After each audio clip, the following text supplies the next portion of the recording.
Good morning, everyone, and welcome to today's webinar. Before we get started, I'd like to go over a few items so you know how to participate in today's event. At the beginning of the meeting, all attendees will be muted and will remain muted throughout the presentation.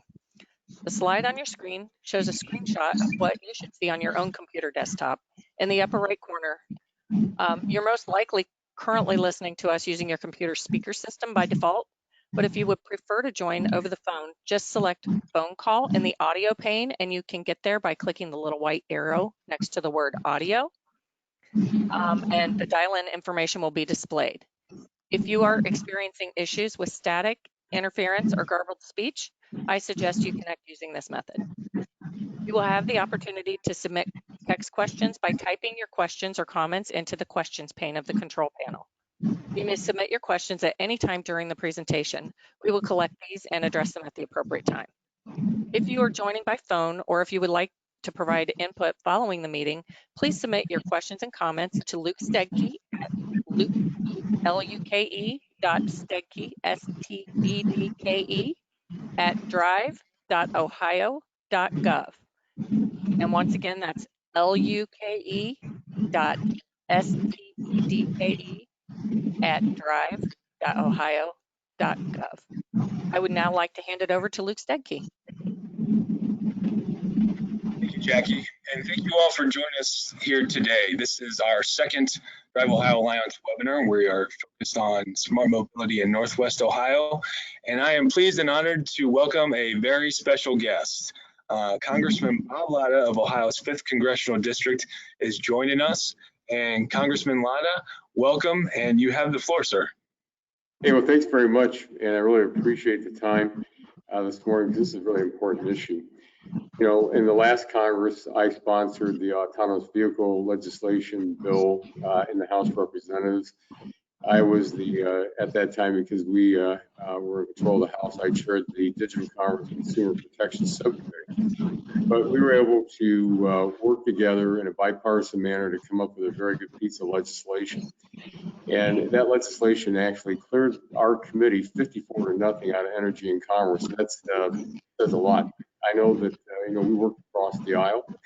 I know that our subcommittee staff had over 300 meetings. I know I can't tell you how many meetings I had here in Washington or back in Ohio on this issue. Because again, it's really, really important that we lead the world in autonomous vehicles.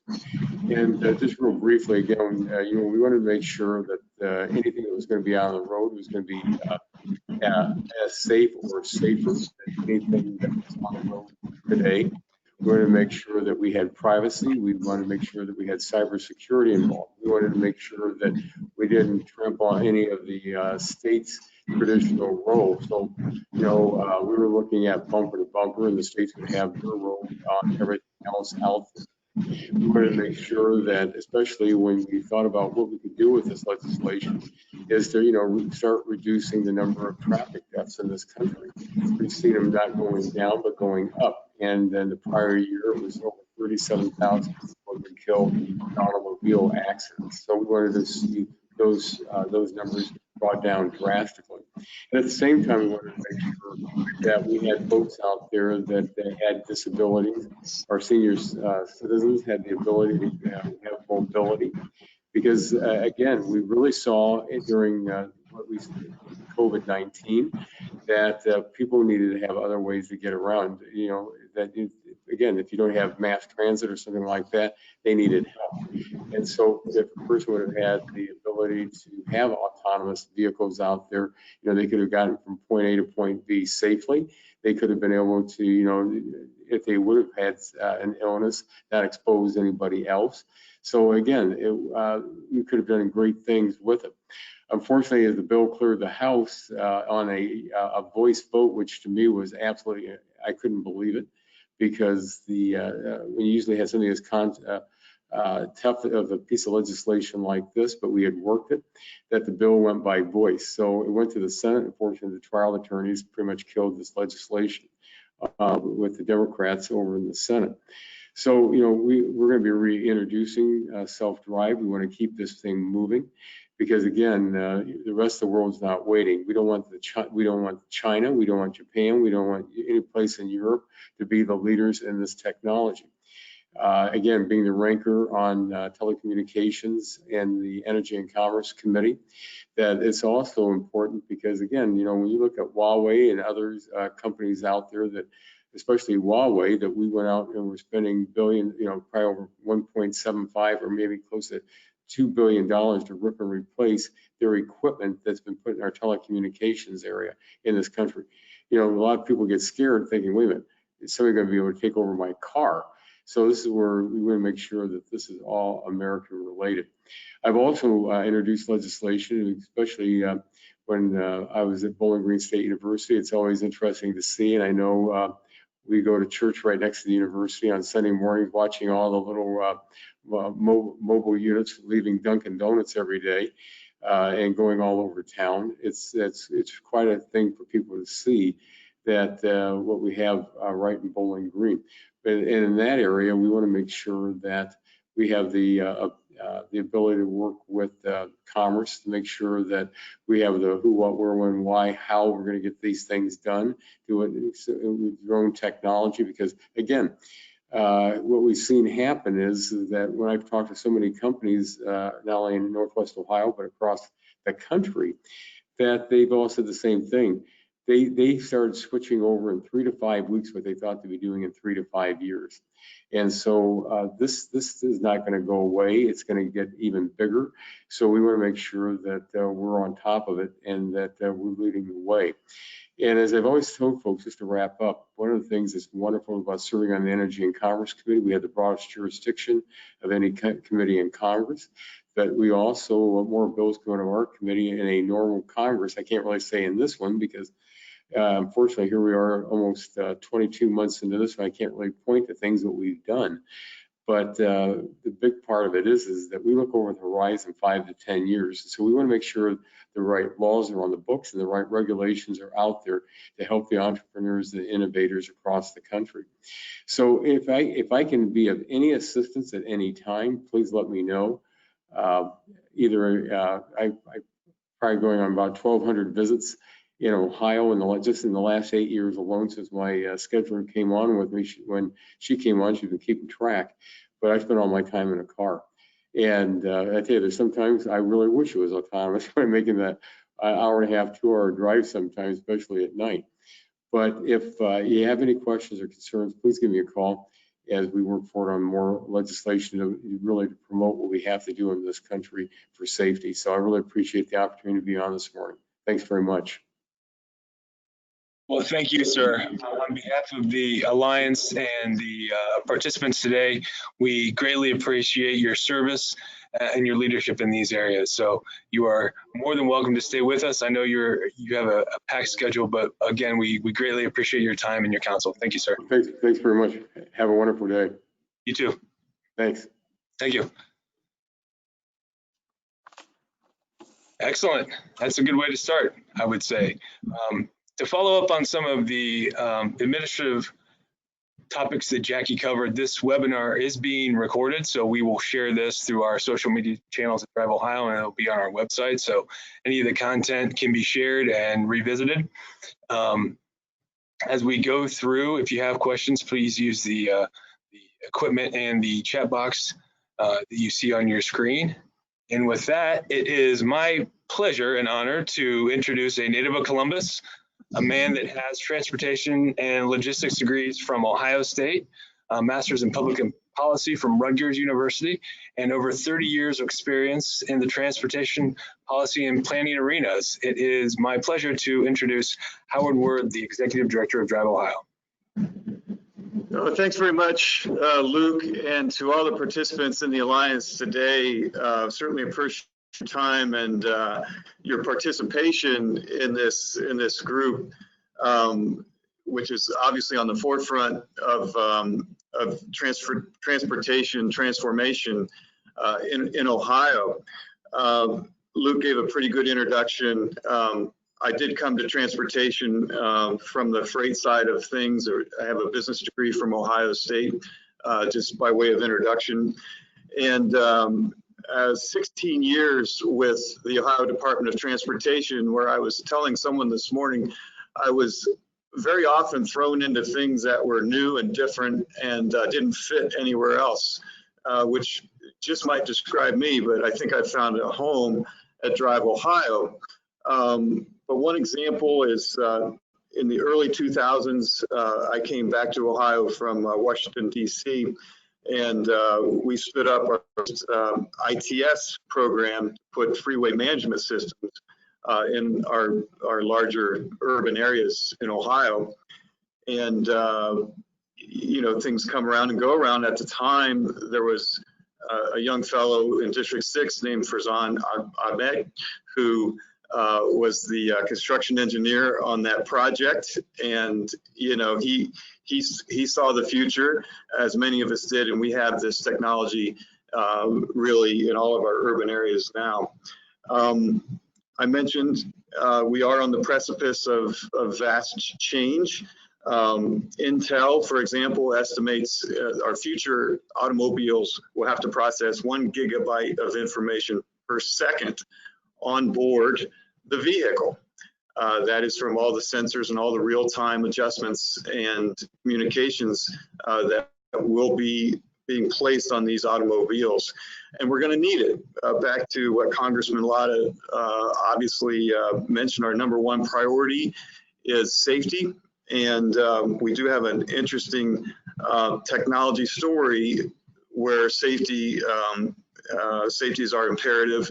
And a lot of these technologies will lead us to a safer transportation system, which is needed because this technology, the mobile phone, we have folks that look at these on average 150 times a day, also in their vehicles. So we need safer systems to address the technology we have in mobile phones.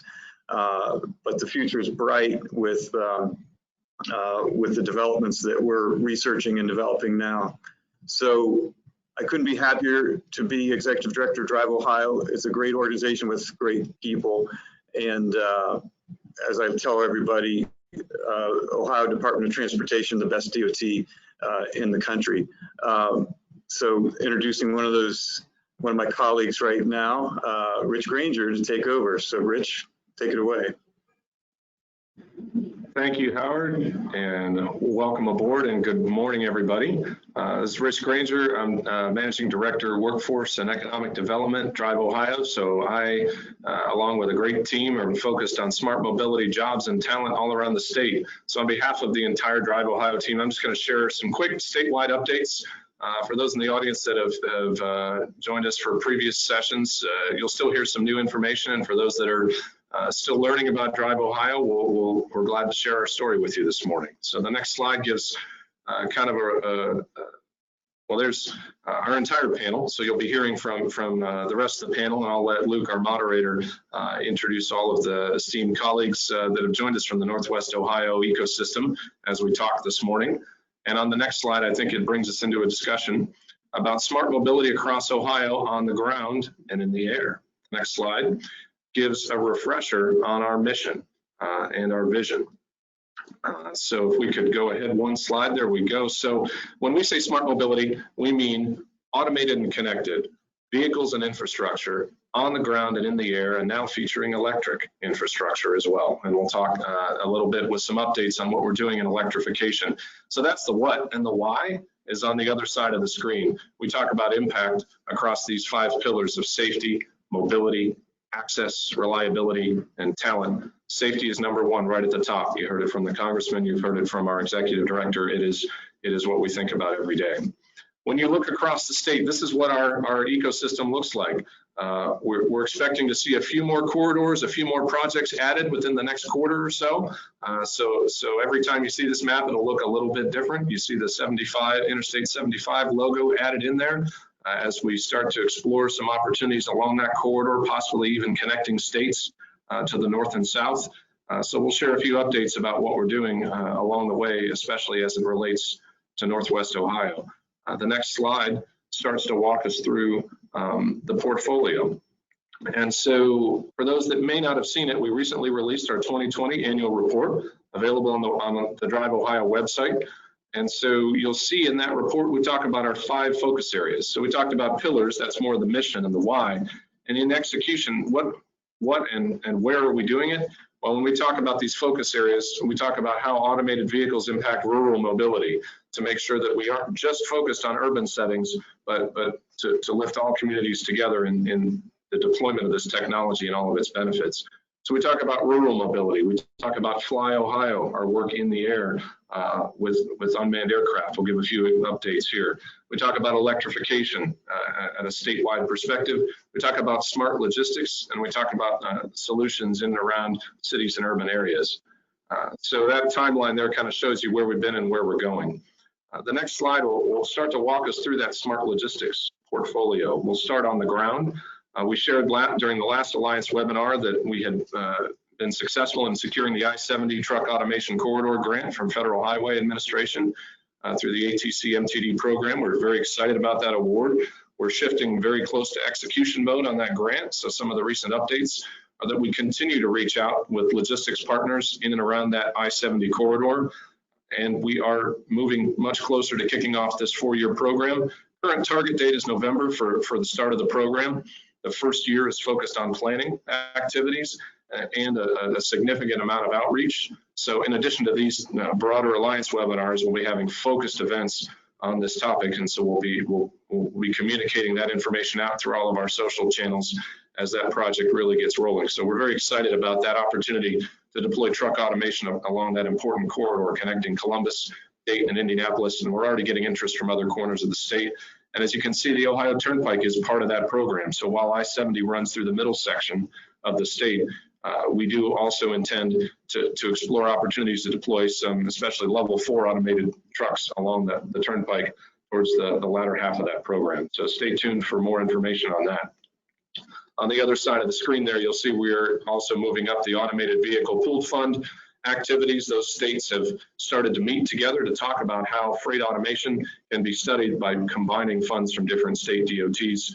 And we're very excited that the Federal Highway Administration is also providing supportive input to that discussion. So we'll have more to share on that over the coming months.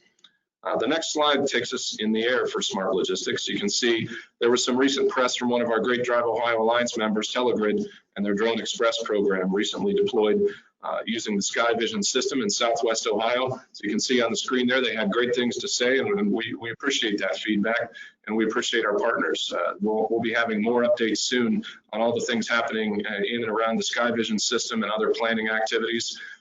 And so Luke will be talking with everyone later about topics for our upcoming DriveOhio Alliance webinar, and we'll be expanding on more about what's happening in the air in future sessions. The next slide brings us into electrification. So as we mentioned at the last webinar, the statewide charging study was released. It's still available on our website. I encourage you to dig into it if you haven't seen it yet.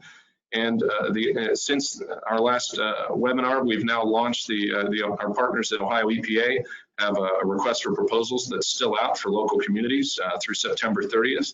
And we're working with partners like Ohio Department of Natural Resources, our friends at the Turnpike, and others to collect information on level 2 charging specific to 26 sites around the state that were identified in that report. So again, we'll have more information coming out soon, and we're very excited about that important initiative. The next slide talks about some of our national partnerships. So through the National Highway Traffic Safety Administration, they've launched the AV Test Initiative. Ohio is fortunate to be one of just a small handful of states leading across the country on these types of initiatives. And so this AV Test Initiative is all about public communication, getting the word out. So check out that website. It shouldn't be too hard to find. And you can see statewide and national information and resources about automated vehicles. We're proud and excited to be part of that initiative, along with our recent acceptance and membership into the Public Sector Advisory Council for PAVE, Partners for Automated Vehicle Education, a national coalition of technology companies and public sector stakeholders. And we'll have more information coming soon on our partnership with PAVE and how that really helps spread the word on what AVs are doing and to collect public feedback and keep the dialogue going across the state and across the country. So my last couple of slides are just going to very quickly touch on what we're doing with workforce. The next slide gives an overview of the whole portfolio of workforce development. This is the talent pillar for DriveOhio. And so when we talk about engaging the pre-K to 12 future workers, we are actively developing new coding activities in the Linden community in Central Ohio that are intended to be scaled around the state. While we were still able to visit schools, we had a wonderful visit to the University of Toledo campus to engage with a large group of young women in middle school that were interested in coding. We worked with them on robotics programs, so that was a wonderful day, and we're working to keep scaling up the coding outreach and STEM outreach through those programs. We're also continuing to partner with the Ohio STEM Learning Network. This year's Design Challenge theme was unveiled yesterday, and it's energy, so we're proud to be a content partner there. In the career tech space, we're continuing to work through our partners at automotive technician training programs on the future of automotive tech.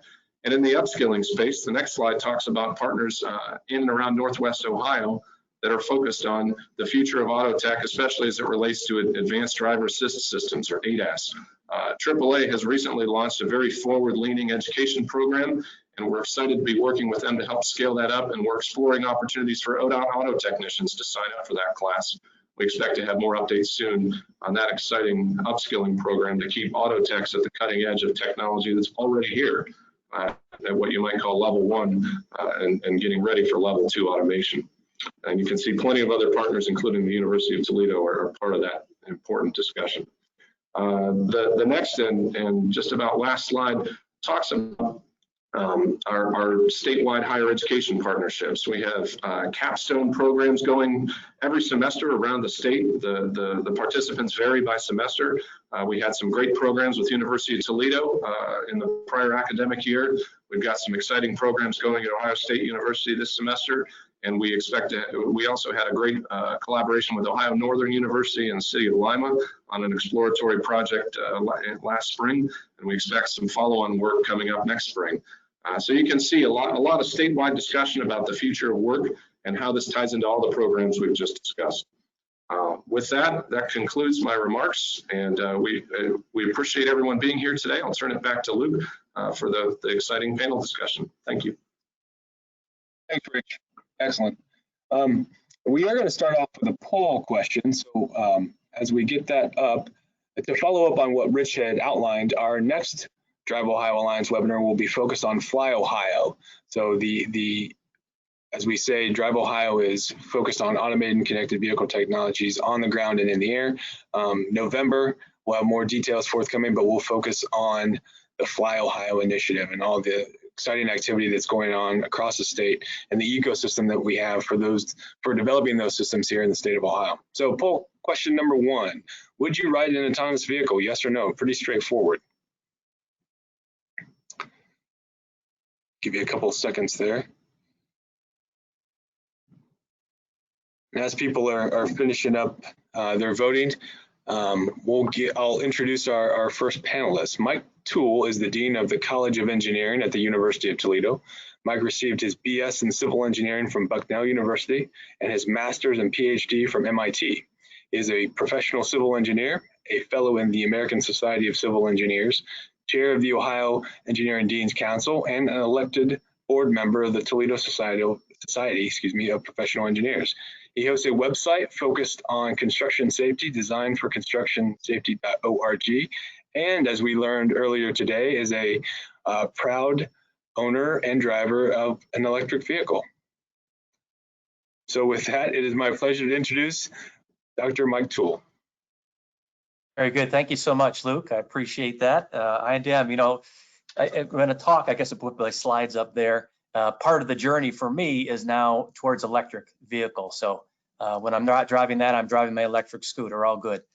So greetings from University of Toledo in Northwest Ohio. Appreciate this opportunity. Next slide, please. Really, you talk about my journey, our journey at the University of Toledo, because if you think about, if we could flip, yeah, there we go. Our journey, when you think about it, you're moving from one place to another. But as you move along that journey, first of all, hopefully you're enjoying the ride, and that's very much true for us in our journey with smart mobility, but you're meeting people along the way who change you, help you grow. And that's been very true here at the University of Toledo College of Engineering.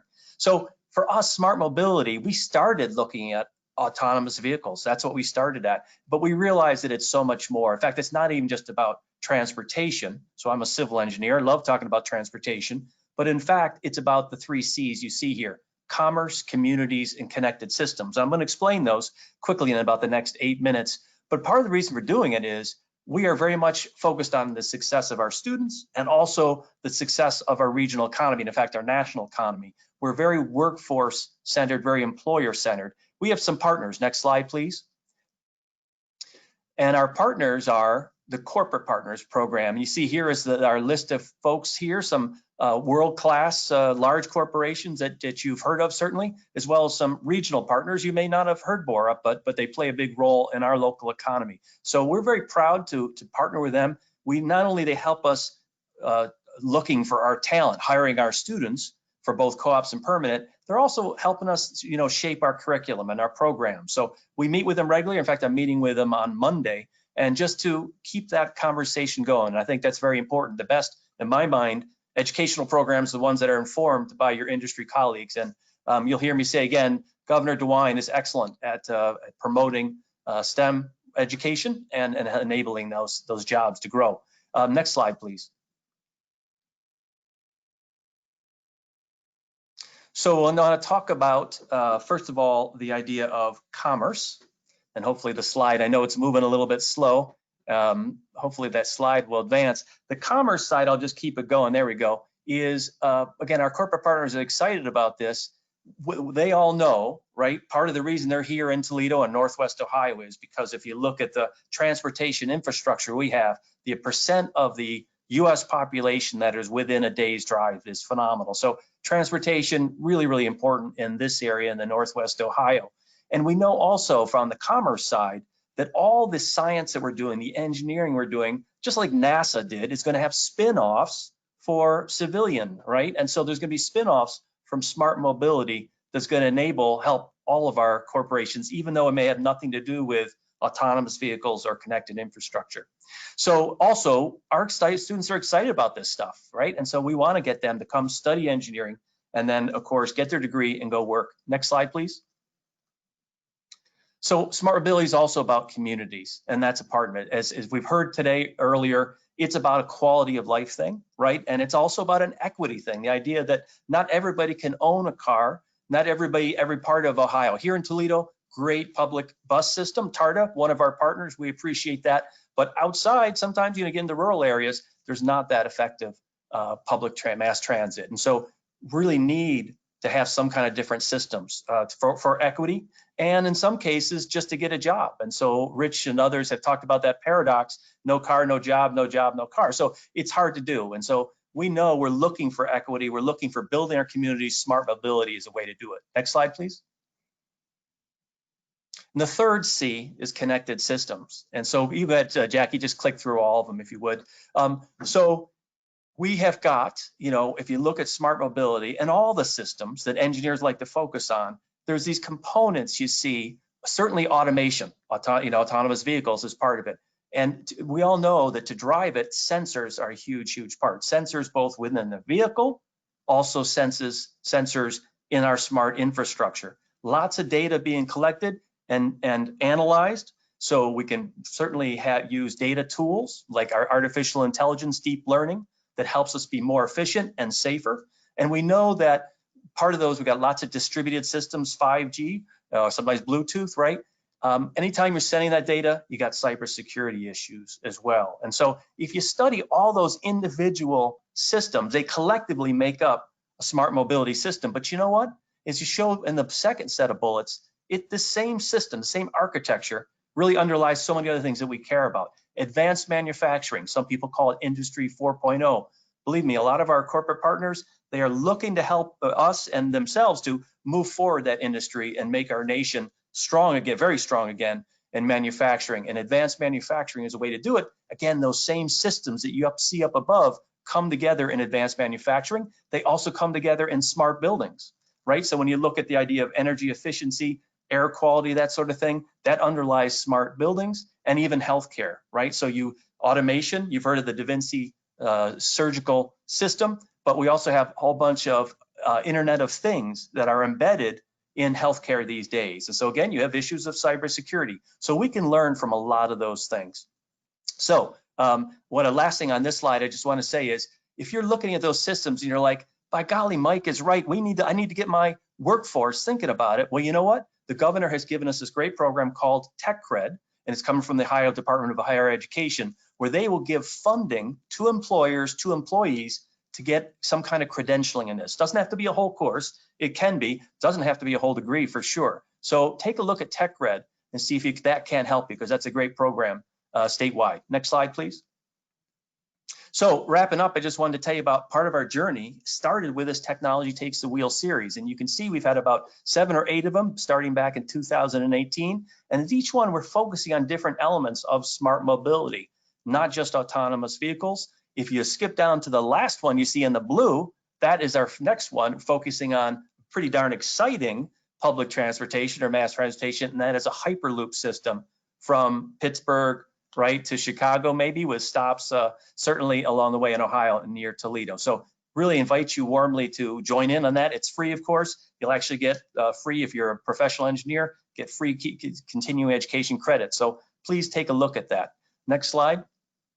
This just shows you, if you want to just Google Technology Takes the Wheel or U Toledo Engineering Technology Takes the Wheel, you can go to our past ones, see who we've had. Some fantastic people from DriveOhio and other speakers, Ford, Honda, that sort of thing, have spoken to us. And take a look at the slides and any other resources there for you. And next slide and last one. So I just want to say, it's been a great journey for us, because as I mentioned, we've met some great partners along the way.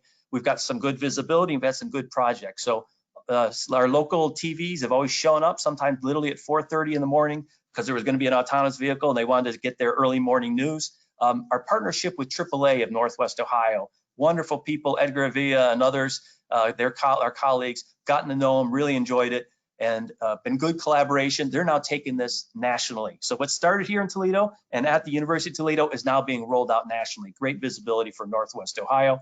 Again, collaboration with DriveOhio has been fantastic. TMACOG, our Council of Governments, TARDA, our local transportation, DGL, a wonderful transportation consulting firm, Pathmaster, another partner up here. And then as part of it, we've had some outcomes that are, we think, going to help our Northwest Ohio. We've got a smart infrastructure proposal. We've had some senior design projects, as Rich mentioned, that were very energizing for our students. And we'll get better, Rich, I know we will, but that was a great first start. And we actually had a proposal to the National Science Foundation for auto tech training on autonomous vehicles. So we've grown, that's been part of it. We've met some wonderful people, and it's been a great journey. Last slide, please. So I just want to say thank you for joining today and listening to it. Let us share our story. It's been a great story.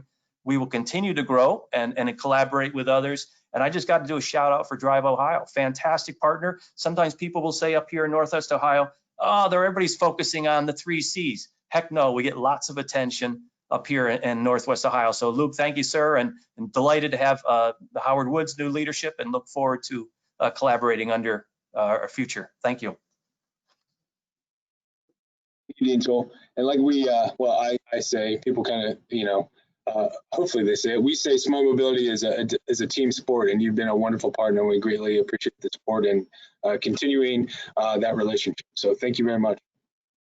Before we get to Farzan, our next panelist, I did want to give a shout out and promote our I-670 Smart Lane project. We are up for a juried event through AASHTO, and then we're also up for a People's Choice Award, America's Transportation Awards, for the I-670 Smart Lane project, and we are trailing behind in the voting. So you can vote early and vote often. I don't know what community across the United States said that in the early republic, but that goes for this project.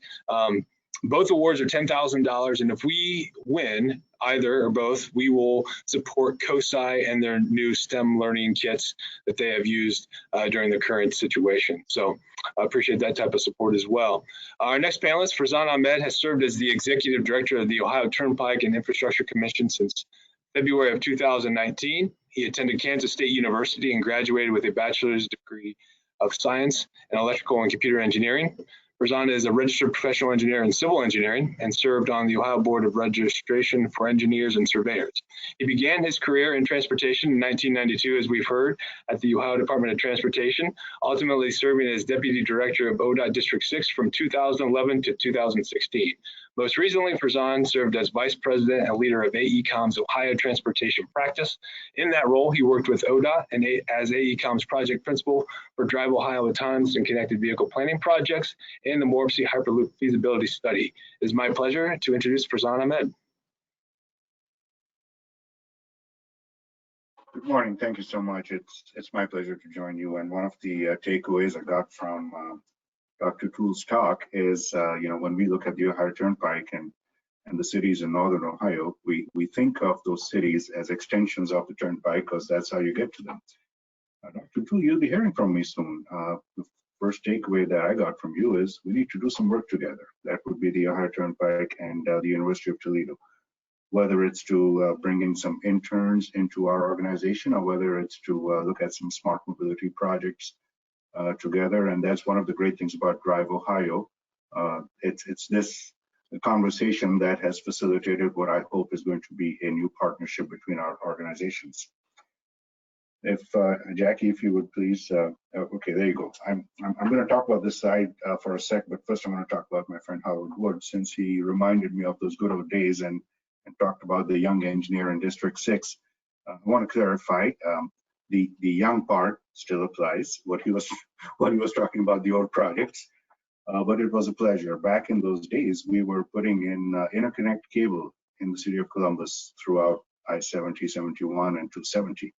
I guess that was the precursor to the platform for smart mobility back then in the mid-90s. And Howard was, as he said, he was always thrown into these new situations. And he was our go-to guy when we had questions. Later on in my career, when I was working on the 70-71 job, and when we needed more money, Howard was still the go-to guy. I also enjoyed, how should I say, Howard? We were great competitors when we were both in the private sector. I really enjoyed that friendship as well. And I'm so happy to see you in this new role, and I know that we are going to do some great work together. So please look at this picture. It's a black and white picture.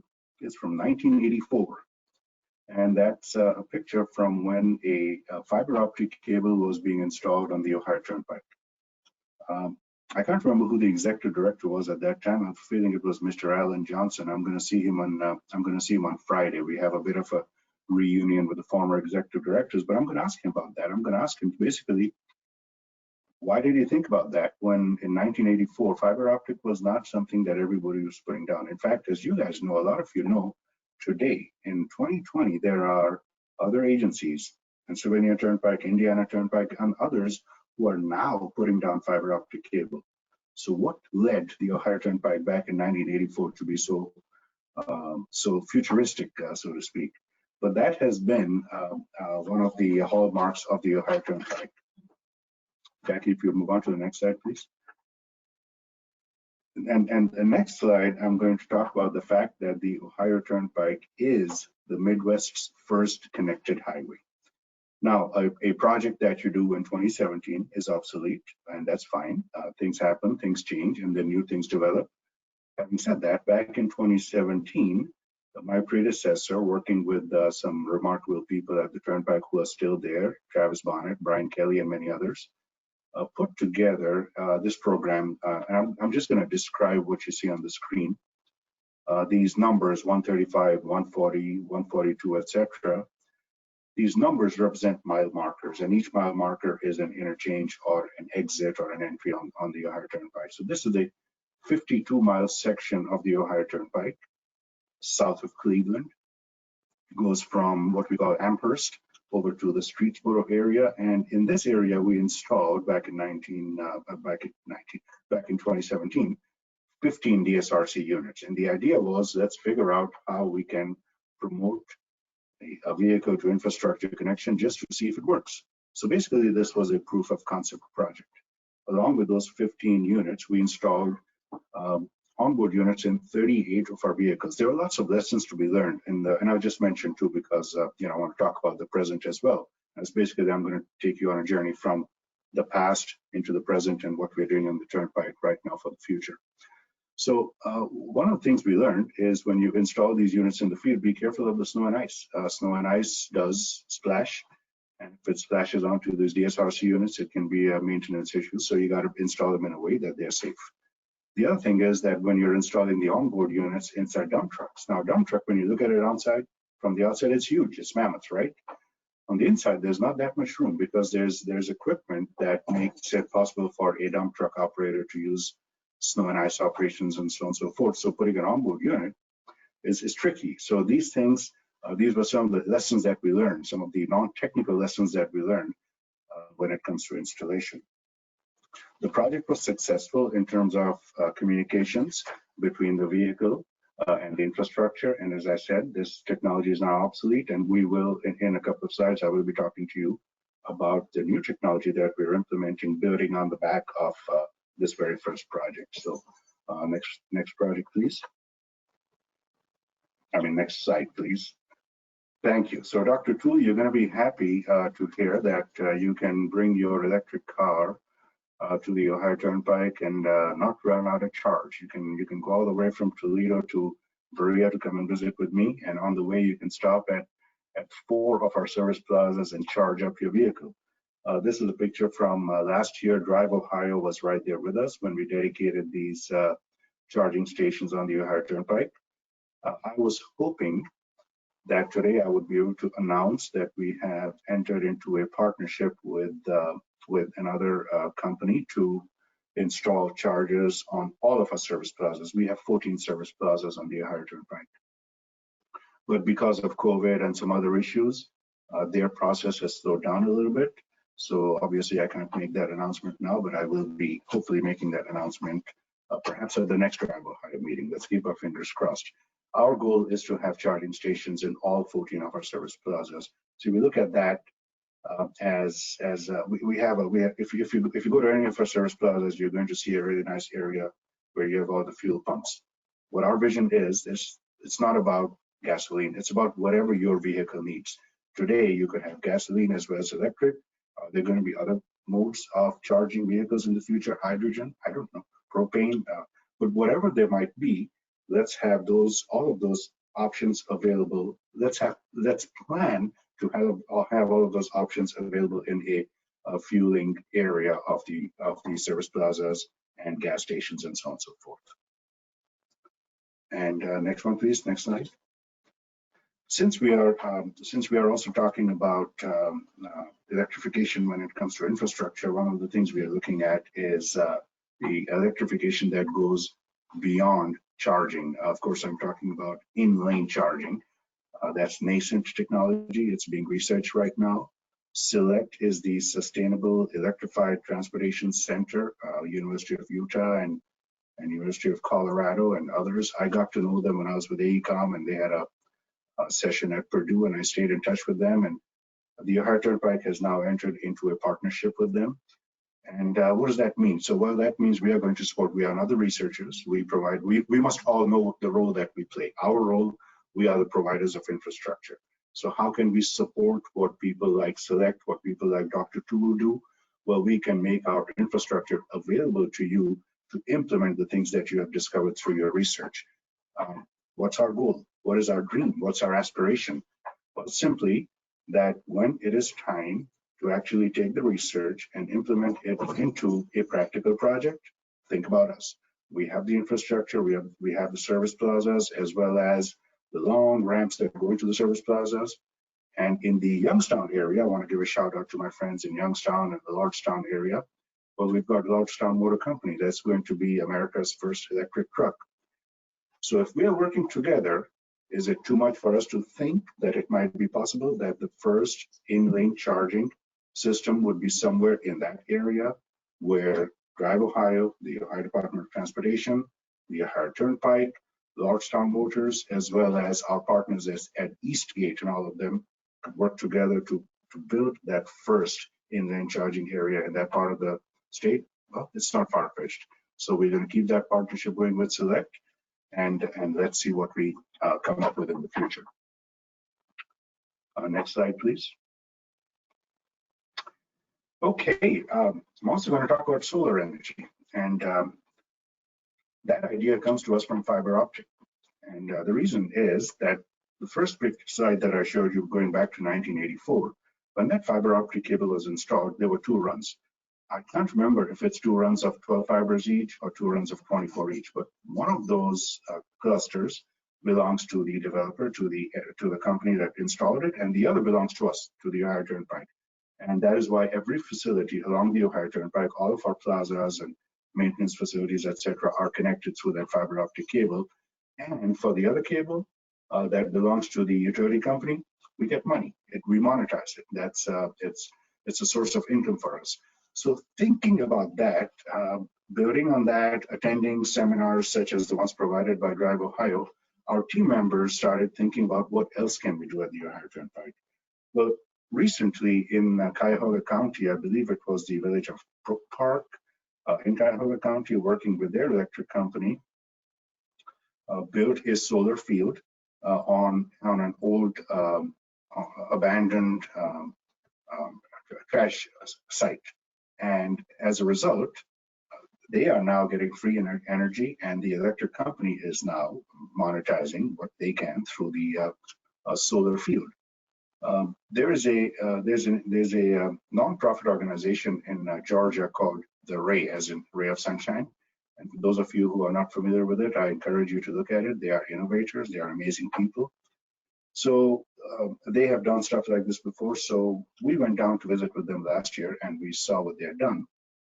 And basically, they had created a model where Georgia DOT had provided the land. It was land that they were not using, and the local electric company came in. It was their investment to build a solar field. As a result of that partnership, Georgia DOT was getting free electricity for their interchange lighting. And of course, the electric company now has a means of selling energy to monetize that investment and recoup some money from their investment. So we have identified that we have 255 acres on the Ohio Turnpike that we are not using right now. And these 255 acres are, of course, spread all over the Turnpike. Some of these are parcels that can be used, and some of them are just probably too hard to use because of vegetation and slopes and so on. But we have identified several parcels where we actually can look at, if you would please go to the next slide, Jackie, where we can look at building a possible solar field. What we have learned through our research is that a developer needs a minimum of 5 acres and can go up to 15 to 20 acres. There are developers, of course, that have mega sites, 500 to 1,000 acres or more. But in terms of creating a public-private partnership like ours, we need a minimum of 5. We have several such sites available where we have excess land from where we built a service plaza or where we built an interchange, and it's just sitting there. We maintain it, and we are now in the process of figuring out whether we can monetize it. So if you could go to the next slide, please. This is what it would look like if we are able to do this. We would provide the land. It's no money from our pockets because the land is ours anyway. The private entity would build the field.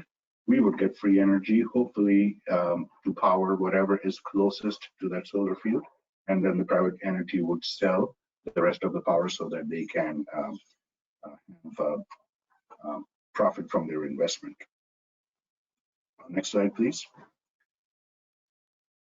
Thank you. As I mentioned, the Ray, if you look at the logo on the left, that's the Ray. They are our partners in this. Their goal is to basically help us write the RFI and the RFP. They are experienced with this. I learned a great lesson talking to my friend Allie Kelly, who's at the Ray. I asked her when they offered to help us out, and I said, okay, well, what's in it for the Ray? She said, nothing. We just want to see someone do this. So it's really cool that when we are talking about smart mobility and innovations, that we have such partners such as the Ray and DriveOhio who are there to just help whoever wants to do something instead of thinking whose project it is. And in this particular project, we also have a budding partnership with the Ohio EPA, as well as the Public Utilities Commission of Ohio. And let's see, I think I lost my slide, but I'm sure it'll be back. I apologize, Farzan. Oh, there no are problem. gremlins in my computer today. That is fine. This is it happens, and we're going to improvise. So while Jackie is looking for my slide, it would be the next one. I want to briefly talk to you about the toll collection system. So look at all these little green dots on this map here. First of all, this map shows the Ohio Turnpike all the way from the Indiana border to the Pennsylvania border. These little green spots are interchanges. That's where you get on and get off on the turnpike. There are different types of systems, toll collection systems. Of course, the old-fashioned toll collection system is where you stop at a gate and you take a ticket and you go on to the next one and exchange money or a credit card or with a toll collector. That's what you call a gated system. The Ohio Turnpike does have a gated system. Now you look at this slide that Jackie's showing right now.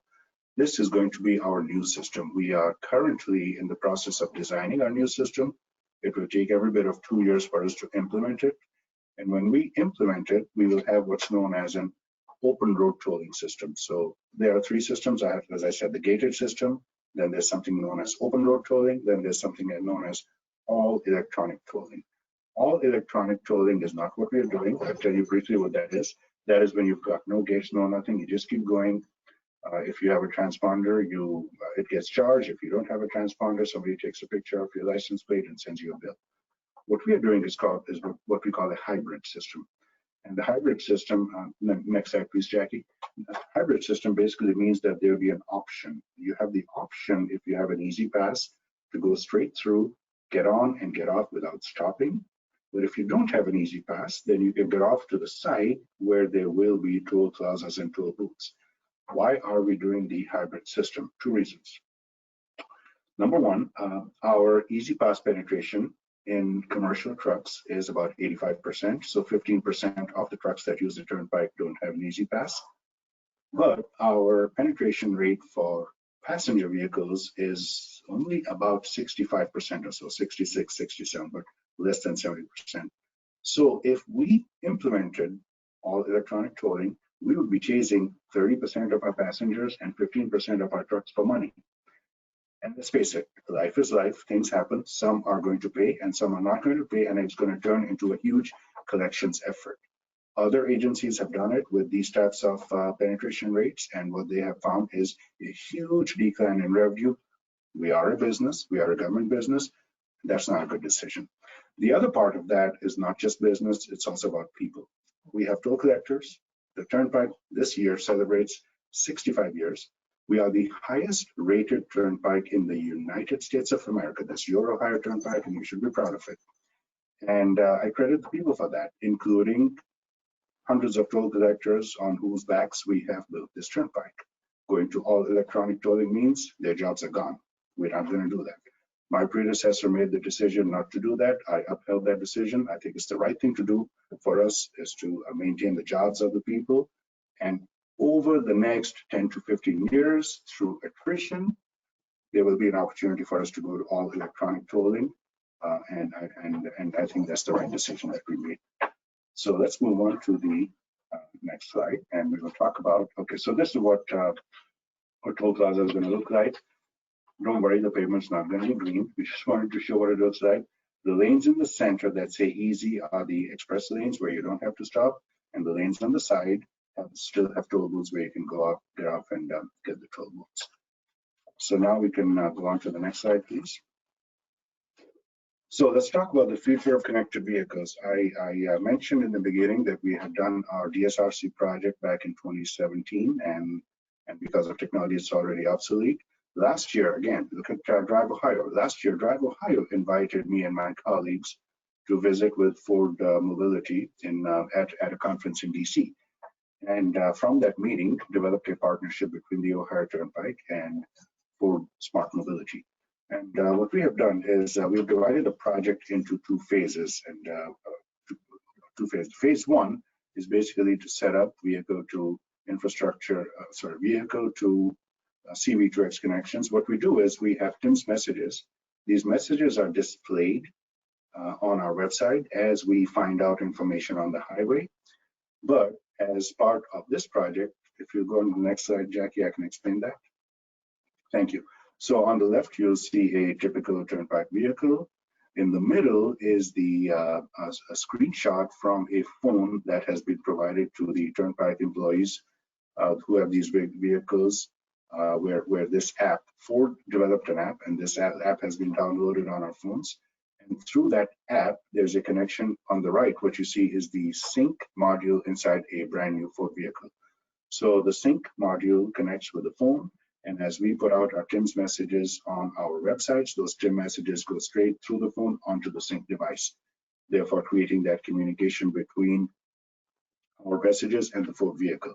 Why is that important? Well, what kind of person are you? Are you a Waze person or are you a Google Maps person? I'm a Google Maps person, but regardless of whether you're Waze or Google Maps, well, we don't want people to be doing that and putting down what they're seeing on the road when they're driving. That's unsafe, right? Also, how do we know that's accurate? If it's a 2-mile backup, somebody might decide it's because of a crash. Somebody might decide it's because of a construction operation that's going on. They both might be wrong. It might be just be a huge pothole on the road, but not on a higher turnpike. There are no potholes on the turnpike. But basically, that's why we are developing this app with Ford, so that we can communicate with the vehicles and the drivers safely. It's the first phase that we have done with Ford is complete, and it has been very successful. In the near future, there'll be a joint press release from Ford and Ohio Turnpike, telling you a little bit more about what exactly we did and the success, and then what we can do with it in the future. There is a phase 2 where we are trying to work out the details of phase 2 with Ford. And what we're trying to do with Ford in phase 2 is more on the tolling application side.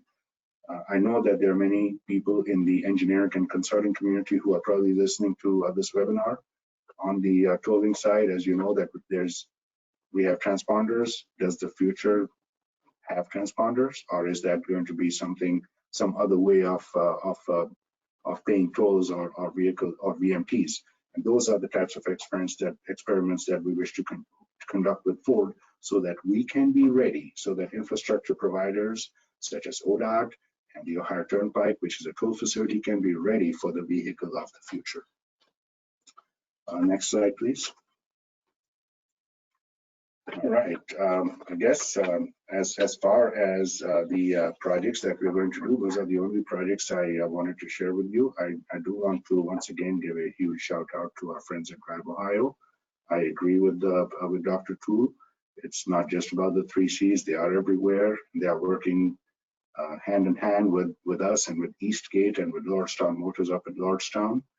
And you know, the webinars such as this, where we are bringing in different perspectives, where we're trying to find the connection between academia and the infrastructure providers, are very good. In my closing thought, I'll just leave something for all of you to think about. You don't have to answer this, but I want you to think about this. In our minds, we know what the vehicle of the future is going to look like. And next time, Luke and his friends are also going to talk about flying vehicles. That's nice. What we need to determine now is, what's the road of the future going to look like? And work with Rich Granger to find out, what's the highway worker of the future going to look like? Is the highway worker of the future going to be an expert in plowing snow, or are they going to be an expert in calibrating equipment on some sort of an autonomous vehicle? This is real, and this is something we have to focus on. It's been my pleasure to join you. Thank you so much for inviting me. Thank you very much, Farzan. Excellent questions. And as Director Marchbanks always says, we're living through a paradigm shift in the transportation industry. So again, thank you for your partnership and your time, sir. Before we move on, I would like to cover the results for the first poll. Jackie, if we could get those up. And as we do that, I did want to promote a couple events this week. The Midwest Green Transportation Forum and Expo is going on, and that's been sponsored with Clean Fuels Ohio. I did a panel yesterday focused on EV charging. Rich Granger is moderating 2 panels tomorrow, the 23rd, focusing on transportation system safety and efficiency tools and strategies, and then also Thursday, the 24th at 1 p.m. on smart logistics. Would you ride in an autonomous vehicle? Poll results. All right, 90%. We have a very enlightened group. Excellent, excellent. Jackie, can we pose the second question right now?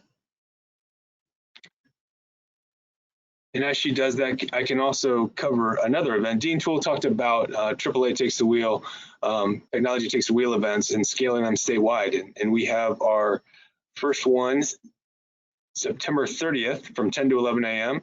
That will be moderated by Cynthia Jones, who is a project manager for DriveOhio. So that's more evidence of the success of that program. Our poll question, have you taken a test drive in an electric vehicle? Yes or no? While you guys log those answers, I will introduce our next panelist. John Zachrich is a two-time graduate of Bowling Green State University with a Bachelor's of History and minor in Political Science and Master's of Public Administration as well. He has worked at Chartwell's higher education for 7 years. In his current role as Director of Marketing and Communication, John coordinates all of the marketing and promotions for BGSU dining, as well as advising other universities on how to improve their dining programs. It is my pleasure to have John join us today. Hello, everybody. Hey, thanks so much for the introduction. I appreciate it. Really excited to be with you all today. Here to talk about Starship. It's a great tool that we've been using on Bowling Green campus since March 2nd. Has a fun story, so I'm going to wait until my PowerPoint comes up a little bit to give you a little bit of context. So Starship, many of you might have seen some local news stories, a couple of national news stories as well. Really excited about all that we've been able to kind of accomplish at Bowling Green State University in collaboration with Chartwell's Higher Education, which is the company that I work for on behalf of Bowling Green State University, and then also Starship Technologies, which are the actual owners and operators of this Starship. But what the cool thing about this is the partnership that we've created, and in my opinion, one of the best public-private partnerships that I've seen in my experience. So if you go to the next slide.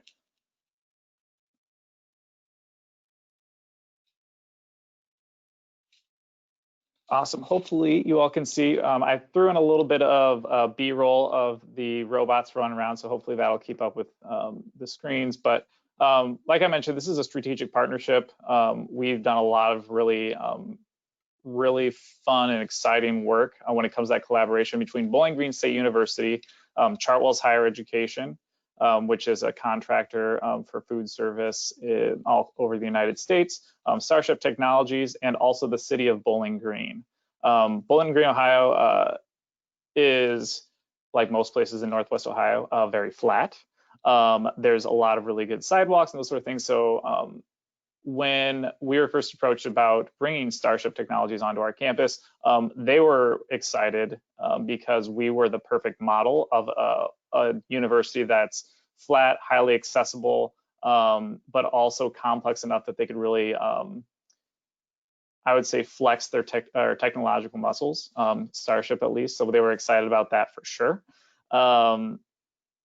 And then I think it was also really cool just to see the evolution of the partnership as well, going from first getting them onto campus and people being a little bit worried to showing that they can really do a lot of work and do it safely.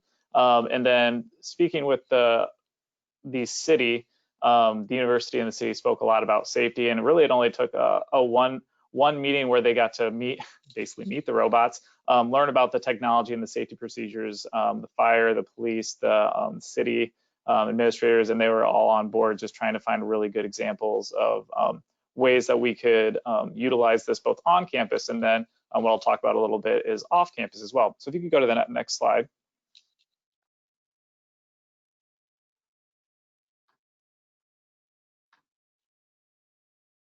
I think my trying to put B-roll in here may have broken it. My apologies. I was going to say there's a delay because of the graphics, but we'll get there. That's what you get when you have a marketing person on one of these calls who is like, "Oh, I'll throw in a video. It'll be great." Well, while we're kind of going through this, I will go through a little bit of the frequently asked questions as we're waiting for that next slide to populate. Some of the frequently asked questions are, one, are they really based with artificial intelligence? And yes, they are. So you'll see the robots running around Bowling Green, Ohio, and actually about a 3.5, 4 mile radius from campus. And I'll talk about that expansion in a little bit.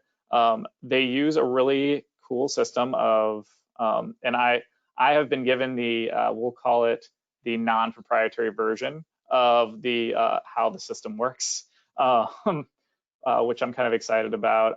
But if you have specific questions when it comes to that, I can get you in contact with one, our on-site engineer, and also the organization as a whole. The cool thing about them is, one, they run almost entirely by AI. When Starship came onto our campus March 2nd, or we actually launched March 2nd, so it was about 2 weeks prior to that, we had the ability to have them map using a variety of technologies, both GPS, using the actual robots, to build a map of our campus of where it's safe for the robots to go and where maybe isn't as safe, or a route that might cause some issues. During that process, they've gained a lot of data, they took a lot of information, and we actually learned how, when they're in AI mode, in automated mode, they can do everything themselves. They don't have to do, they do have an uplink to their main server, but if they do get in a situation where that flags either a safety issue or a confusing issue, whether it be, to be honest, if a college student is messing with them, or if anything like that comes up, they actually flag and ping a live operator. That they have operators all over the world, actually. I know when we have one on this campus that has remote access to a robot. So for example, if one gets in distress, it basically raises its little flag and says, hey, I need help, somebody help me. The operator then can take control of that vehicle and figure out what needs to happen. So for example, when the most interesting one I saw was actually in Germany, because they do have them in Germany. It was trying to get through a 5-lane intersection. With that 5-lane intersection, the AI was just like, I don't feel comfortable with this. I think I'm gonna get hit. So it flagged somebody. So a kind of fun aspect from the Starship employee side is they have to know traffic laws and also traffic expectations for multiple countries. So not only in the United States, but also Germany, Estonia, Great Britain. I think that's it right now when it comes to the different nations that it's involved.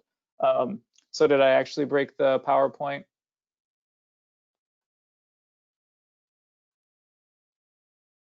Right now it looks like I might have.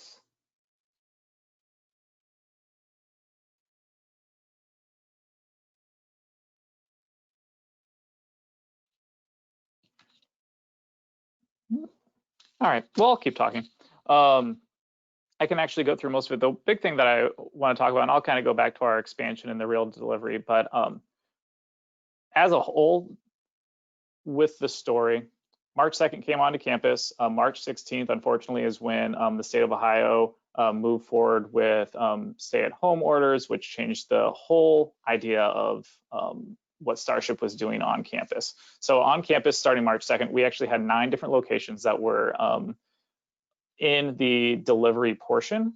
So those were 2 or 3 of our own brands. So it was like a burger brand.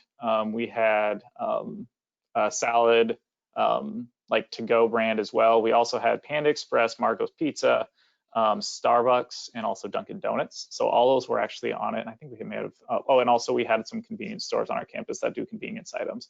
That was all working really well from March 2nd to that 16th. Once we got to the 16th, we had to radically change what we were doing. So BGSU's campus went to a distance learning model. When it went to distance learning model, all of our dining halls shut down except for one, because there were about 150 students who couldn't go home right away. So they were actually moved to one of our residence halls. And we really started to use Starship as a great tool for social distancing. There were some students who didn't feel comfortable going to our dining hall setup, which we totally understood since there was a lot of unknowns. Once we got to that portion, we were kind of like, okay, what do we do next? How can we utilize these? So with some help with Starship and also some campus partners in the university, we worked to move forward with expanding that out. So we were providing masks, we were providing some cleaning supplies to students. Yay, okay, we're getting there with my presentation. Perfect. So this was actually the footprint on March 2nd through the April 22nd that we used. So if you see that blue square, that's BGSU campus proper. Basically, that had no major intersections that we'd have to cross when it came to traffic. It was a pretty good initial setup, and we were excited for that. Due to COVID and kind of the expansion of what the needs of our students were, we did find an opportunity after not only did the university reach out to us as Chartwell's and on their behalf Starship, the city of Bowling Green reached out to the university. The university reached out to the city. People in the community also reached out to kind of say, hey, now that there's reduced traffic and we've got some of these things out here due to COVID-19, what's the possibility of getting them to move off campus? So we started to investigate it. Like I mentioned, we were looking forward to what are the different places that the robots could get to, one, safely, but then also where they could get safely, but then also where they could get with some of the parameters. So for example, one of them is we serve hot food.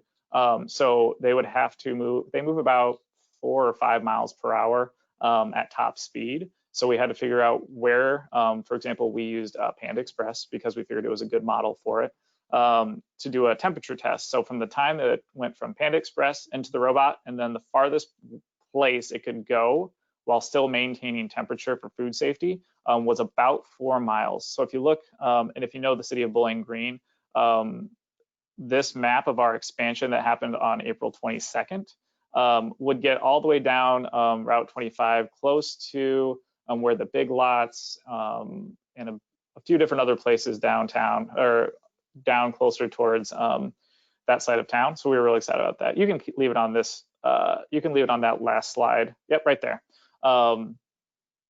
So with the community expansion, it was a lot of fun. We had a lot of cool interactions. The kickoff of it was we actually sent donuts to our fire department and our police department because, of course, during COVID, they could definitely use a little bit of a pick-me-up. So we were really excited to do that. Through that, on my side of the marketing, we had a really good interaction, not only on social media, but also just with the community. There was a lot of skeptics, I'll be honest, like any sort of AI technology. People were curious about privacy, and Starship has a really strict privacy rule of all faces are obscured when it comes to the sensors that are within the robot, whether it be cameras or sonar or any of those sort of things. So there was an education piece that needed to happen, but that went really well. The city of Bowling Green and also Bowling Green State University did a really good job educating those who had concerns. We were able to continue that expansion over the entire summer and then into right now. We had a lot of really good things. One of them that came back, the little quote down there, we actually had a ton of really good quotes. One of my favorite stories, though, is during the beginning of the expansion into the community, because there was, it was so new and exciting, we actually had, it was starting to be called Robot Safari, where parents were putting their kids into their vehicles and they would play, okay, for the next 20 minutes, we're gonna see how many robots we can find. And then they would kind of compare to previous days of knowing where the robots would be showing up based on where they see them. So for example, there was a couple of streets that were high users of, they would get their Starbucks or their Dunkin' Donuts delivered every day. So it was really fun because the community started to get involved with it, had a lot of fun with it as well. If you want to go to the next slide. Okay, partnership value. I think this is a really important one when it comes to all the partnerships. So we work, or Chartwell's Higher Education works on behalf of Bowling Green State University to run their dining services. And we were able to, with our partnership with Starship, bring that partnership to Bowling Green and also, or Bowling Green State University and also the city of Bowling Green. We were able to get a lot of national news, state and local goodwill news, and also because of our relationship, we're able to leverage some of those partnerships, and this was a really good example. It was fun because when we went live March 2nd, within the first week, we hit 1,000 orders a day. Right now, even with the parameters that are in place with the university, de-densifying, all those sort of things, we're still pretty close to about 1,000, or give or take about 900 to 1,000 orders every day. So even with the de-densification, it was really cool to see the role that the robots take on our campus for students and also faculty and staff, but also the cause and effect, that they're reliable, they're user-friendly, the system works well across the board. So we're really excited about that. You can go to the next slide. And so this is, that next picture is just one of the robots finally making it across the street. We're really excited about this. This is actually downtown Bowling Green. This was the robot that actually delivered to the police department. So we really had a fun time with that. I know a lot of people have questions about these, and so I can't go through the whole frequently asked question list on this, but I'm happy to kind of move forward. I'm not sure when it comes to the next portion, but I'm happy to sit around and answer any sort of questions about the system and how it works. One of the other big things that I know I'll mention is that so far we've had a really good safety record. The only issues that we've run into are one, interaction error. So somebody, and we'll say they were a student, was playing with the robot and got hit by the robot because they were seeing how quickly the robot could stop. So that was one incident that we had, but because of the system on, or the recording system online, we were able to show that. And then we've also only had one other issue, and that was due to the remote operator error. So they've been very, very safe. Yeah, they come with their own problems when it comes to maybe getting stuck on a sidewalk. But one thing that's kind of fun is they say thank you if you help them. So if a robot is stuck on a sidewalk and you just like pick him up and move him so he can get going again, he says thanks, which is kind of fun and also enjoyable to watch for sure. So I'll pass it along to the next group, but excited to answer any questions. Thanks, John. Like any good upbringing, it's all about the parentage, right? Please and thank you. Gary Thompson is going to be our next panelist. Before we get to Gary, can we get the poll results for the second question, Jackie? While Jackie's doing that, I will give our final panelist his introduction. Gary Thompson serves as Executive Vice President of Regional Growth Partnership. In this role, he leverages a lifetime of economic development experience. He is the past marketing chair of the Northwest Ohio Regional Economic Development Association and past chair of the Toledo Metro Area Council of Governments, what we call TMACOG around here, Communications Committee. Mr. Thompson currently serves on the board of the IAMC membership committees and Central Catholic High School. Mr. Thompson has been published in Athletic Business Magazine and Michigan Construction News. And in 2014, he was recognized by Consultant Connect as one of the top 50 economic development professionals in North America. Welcome, Gary. Well, thank you. Have you taken a test drive in an electric vehicle? Yes, 48%, no, 53%. It'll be interesting to see how these technologies mature, how those numbers change. So thank you for all who participated. With that, Gary, the floor is yours. All right. Well, then, hey, thanks. Like all the other speakers, I want to thank DriveOhio and ODOT for their leadership and their ability to build collaborations and communications among people. Jackie, I'm going to warn you, we're going to go through these slides very quickly. So if you can get to that first slide with the image. Hopefully everybody recognized what all those blue dots are in that picture. That is the automotive industry in North America. And as you can see, the state of Ohio is dead center in the middle of it. And over the past, it's been growing to the south and to the east and down there in Mexico.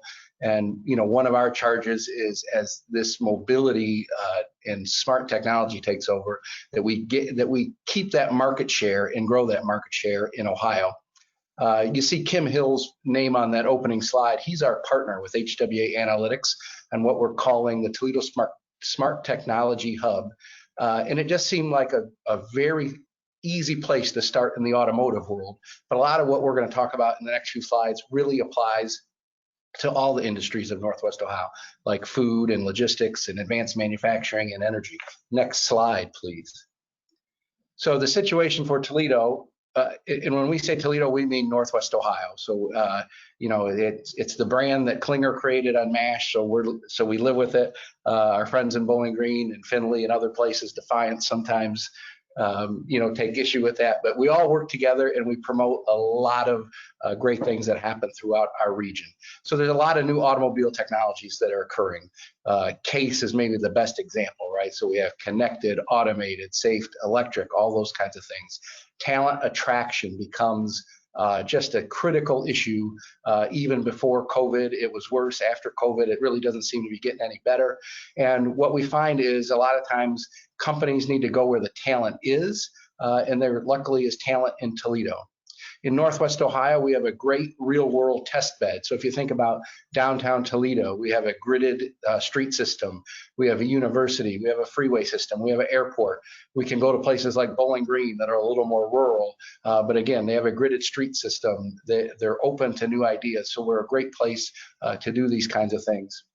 And what we want to do is help technology grow really for place-based solutions, not just for the sake of technology. Hey, look what we can make this whiz-bang thing do. But we want to solve problems, whether, like the congressman said earlier, whether it's getting people from the urban core to jobs in suburban or rural markets, whether that's getting senior citizens to church on Sunday morning, whether it's getting folks that may not have a car to the grocery store, whether it's getting kids to soccer practice, whatever the case may be, we want to use technology to solve real world problems here in Northwest Ohio. And all of this, we hope this infrastructure leads to job creation, throughout the region. So next slide, please. You may not know it, but there's actually some favorable tailwinds for Toledo. So again, we've been able to attract and grow innovation companies, and there's a big push from DriveOhio and others to do that as well in the state.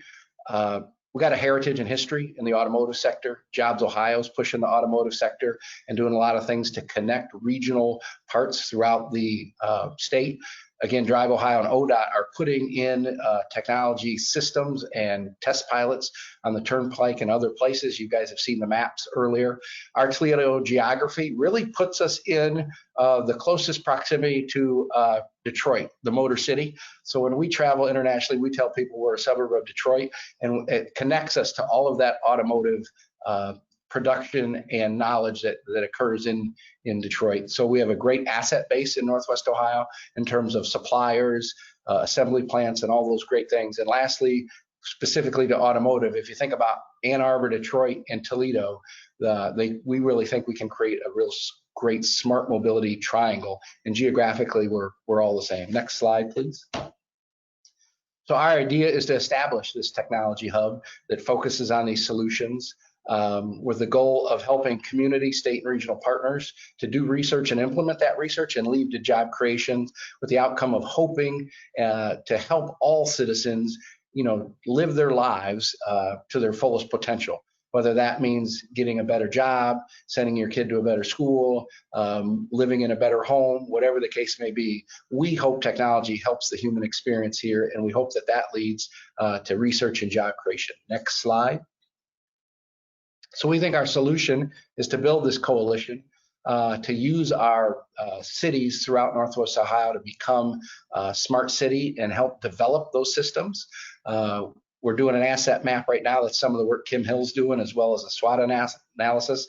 What makes the RGP a little different, we're actually out talking to private sector companies, and we're trying to connect those companies to cities where they may solve their problem, or if it's a smaller or startup company, to a larger company that might be able to use that technology either in the automotive space or in their own factory for moving materials and goods around. Next slide.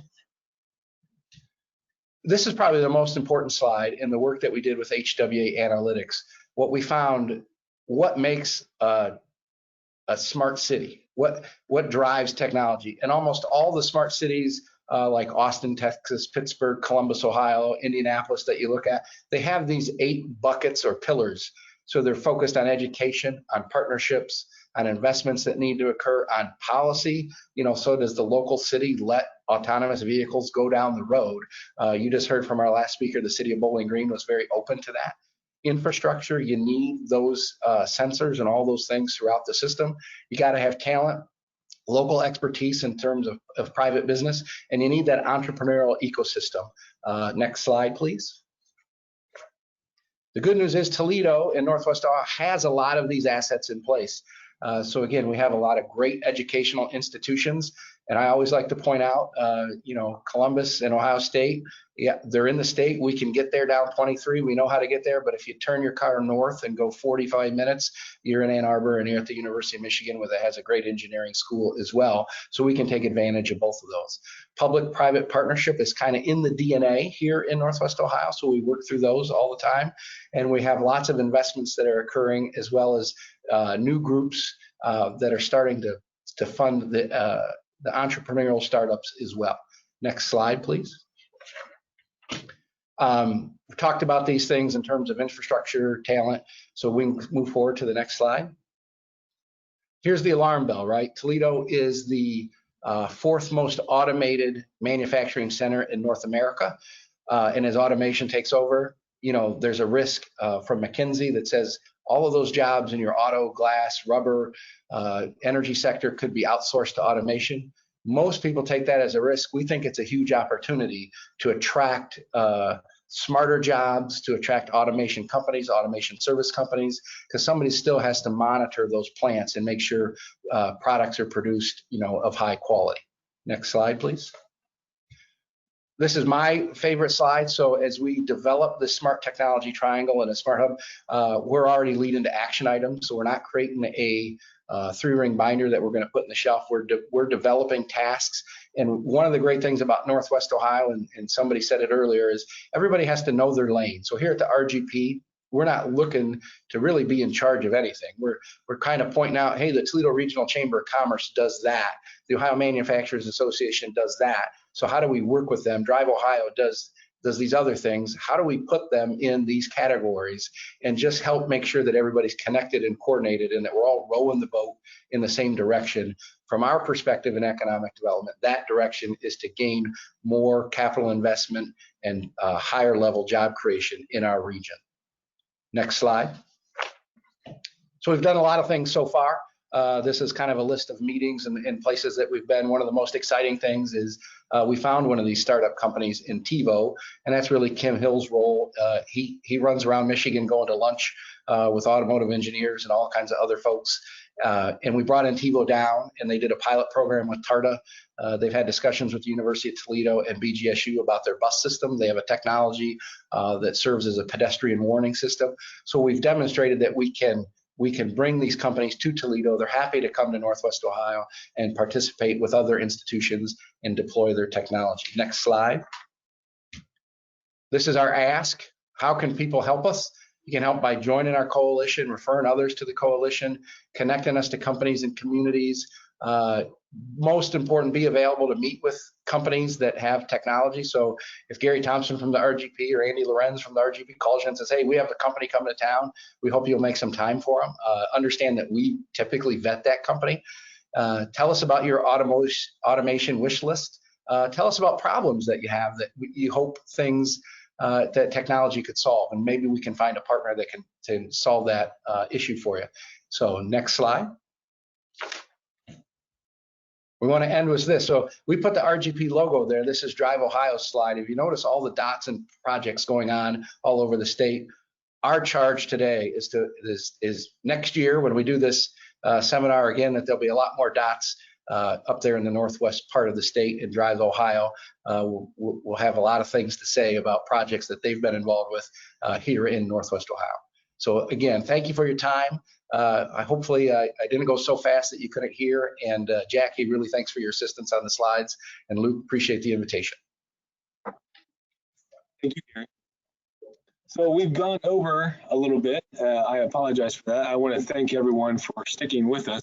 If we could get all panelists, I think we have time for one question. And the question from the audience is this: what is the best way for the public or other organizations to get involved in some of these projects or talk about other partnerships? I'll start with the DriveOhio. The best is just connecting, whether that's phone call, email. If you go through our social media or our website, you can contact us, and we love to communicate and connect on issues. Anything smart mobility. Like I said, we see it as a team sport.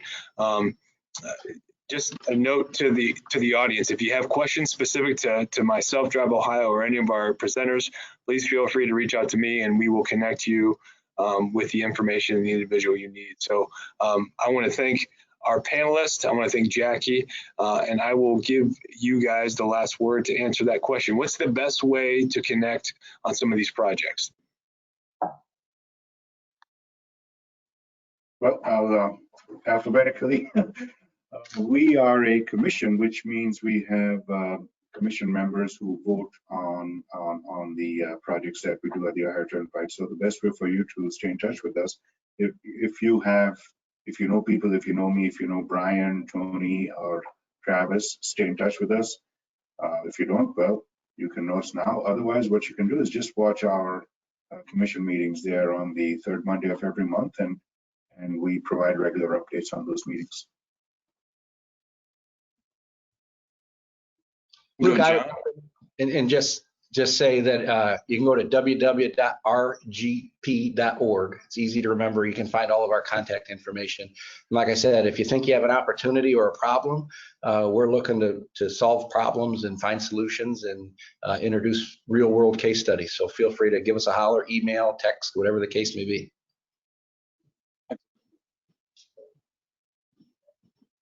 Our friends from Bowling Green. So mine's a little different. From a consumer side, which is the side that I primarily work with, my big thing is to try them out.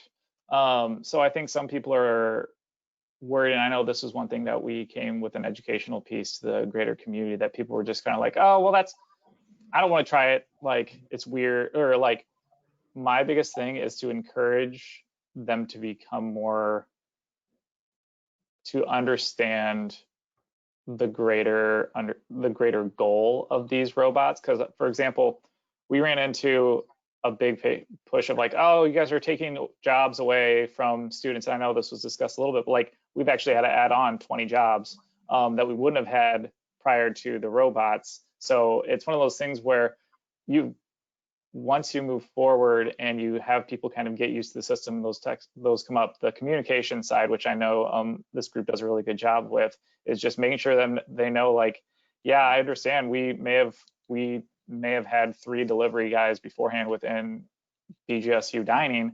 We now have 25 to deal with the influx of those deliveries and those sort of pieces. So just kind of that education piece is the biggest one in my mind. And Luke, I'll just say, and please join us on October 23rd. We'll look at Hyperloop, which is a pretty exciting topic. And again, partnering with RGP and others, I think, are looking at some of those things. So please join us.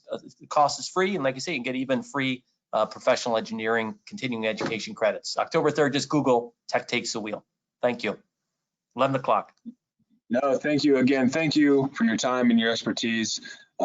We greatly appreciate it. Just one final thought. This has been recorded. We will be sharing this via social media. Also, we will house it on our website. So with that, I say thank you and good day. Thanks, everybody.